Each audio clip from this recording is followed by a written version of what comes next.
BSNL முறைகேட்டு வழக்கில் முன்னாள் தொலைத்தொடர்புத்துறை அமைச்சர் தயாநிதி மாறன் சிபிஐ முன்பு விசாரணைக்காக ஆஜராக வேண்டும் என உச்சநீதிமன்றம் உத்தரவிட்டுள்ளது. அதுபற்றி அங்கிருக்கும் நமது செய்தியாளர் மனோஜ் பிரபாகரிடம் கேட்கலாம். மனோஜ், நீதிமன்ற உத்தரவினுடைய முழு விவரங்கள் என்ன?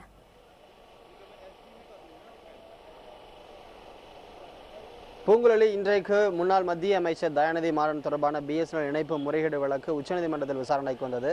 அப்பொழுது உச்சநீதிமன்ற நீதிபதிகள் டி.எஸ். தாக்கூர், கோபால கவுடா ஆகியோர் அடங்கிய அமர்வானது ஒரு உத்தரவினை பிறப்பித்திருக்கிறார்கள். அந்த உத்தரவினுடைய அடிப்படையில் தயாநிதி மாறன் சிபிஐயினுடைய தலைமை அலுவலகம், டெல்லியில் இருக்கக்கூடிய தலைமை அலுவலகம் முன்பு வரும் 30ஆம் தேதி துவங்கி டிசம்பர் மாதம் 5ஆம் தேதி வரைக்கும் நேரில் ஆஜராகி அவர்கள் கேட்கக்கூடிய கேள்விகளுக்கு பதிலளிக்க வேண்டும் என உத்தரவிடப்பட்டிருக்கிறது. காலை 11 மணி முதல் மாலை 5 மணி வரைக்கும் அவர் ஆஜராக வேண்டும். அப்பொழுது சிபிஐ தரக்கூடிய கேள்விகளுக்கு அவர் பதிலளிக்க வேண்டும். அது மட்டுமல்லாது, தற்பொழுதைய சூழ்நிலையில் சிபிஐ அவரை காவலில் எடுத்து விசாரிப்பதற்கு அனுமதிக்க முடியாது என உச்சநீதிமன்றம் மறுத்துவிட்டது. மேலும் இந்த விவகாரங்கள் தொடர்பாக எல்லாம் சிஜிஎம் என்று சொல்லக்கூடிய சீஃப் ஜெனரல் மேனேஜர் அவர்களிடம் சிபிஐ விசாரணை நடத்தி கொள்ளலாம். எனவே தயாநிதி மாறனை காவலில் எடுத்து விசாரிப்பதற்கான அடிப்படை தேவை இல்லாததால் அவரை நேரில் ஆஜராகி மட்டும் விளக்கமளிக்க தாங்கள் உத்தரவிடுவதாக தெரிவித்திருக்கிறார்கள். பொங்கலி, மனோஜ், தயாநிதி மாறனிடம் ஏற்கனவே சிபிஐ அதிகாரிகள் விசாரணை நடத்திய நிலையில மீண்டும் ஆஜராகி பதிலளிக்க உச்சநீதிமன்றம் உத்தரவிடுவதற்கான காரணம் என்ன?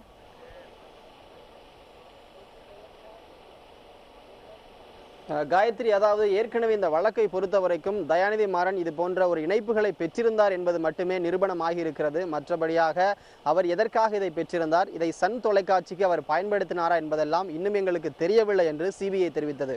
குறிப்பாக தயாநிதி மாறன் வைத்திருந்த அந்த இணைப்புகளை வேறு சில கருவிகளை செய்ததன் மூலமாக சன் டிவி சில டேட்டாக்களை இந்தியாவிலிருந்து வெளிநாடுகளுக்கு அனுப்பியதாக சிபிஐ குற்றம் சாட்டுகிறது. ஆனால் அந்த குற்றச்சாட்டிற்கான போதுமான ஆதாரங்கள் எங்களிடம் இதுவரைக்கும் கிடைக்கவில்லை. இது தொடர்பாக விசாரணை நடத்திய பொழுதெல்லாம் யாரும் அது குறித்து பதில் சொல்லவில்லை. எனவே நாங்கள் அவர்களை காவலில் எடுத்து விசாரித்தால் மட்டுமே எங்களுக்கு முழுமையான விவரங்கள் தெரியும் என்று தெரிவித்திருந்தார்கள். ஆனால் இது போன்ற ஒரு சூழ்நிலையில் இவ்வளவு பெரிய விஷயங்கள் தேவையில்லை, ஆனால் அவரை விசாரணைக்கு அழைத்து மட்டும் நீங்கள் விசாரித்துக் கொள்ளுங்கள் என்ற அனுமதி ஒரு உச்சநீதிமன்றம் கொடுத்திருக்கிறது. அதற்கான காரணம் என்னவென்றால், சன் தொலைக்காட்சி எதற்காக தயாநிதி மாறனுடைய அந்த இணைப்பை பயன்படுத்தியது என்ற குற்றச்சாட்டை சிபிஐ நிரூபிக்க வேண்டியது அந்த அவசியத்திற்காக மட்டுமே கொடுக்கப்பட்டிருக்கிறது. காயத்ரி, மனோஜ், ஒரு நினைவூட்டலுக்காக இந்த வழக்கினுடைய பின்னணி குறித்து சுருக்கமா சொல்லுங்க.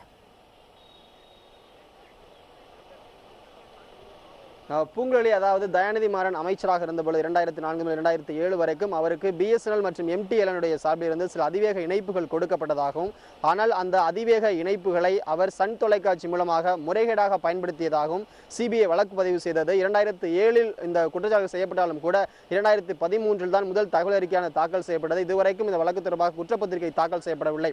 ஏனெனில் இதில் பல்வேறு தகவல்களை இன்னும் திரட்ட வேண்டியிருக்கிறது, விசாரணை நடத்த வேண்டும் என்பதற்குரிய காரணங்களை முன்வைத்து ஏற்கனவே தயாநிதி மாறன் இந்த ஜூலை மாதம் 1ஆம் தேதி, 2ஆம் தேதி, 3ஆம் தேதி ஆகிய தேதிகளில் சிபிஐ அவரை டெல்லிக்கு அழைத்து விசாரணை நடத்தியது. தற்பொழுது வரைக்கும் இந்த வழக்கில் குற்றப்பத்திரிகை தாக்கல் செய்வதற்கான அந்த நடைமுறைகளை சிபிஐ மேற்கொண்டு வருகிறது. பொங்கலி.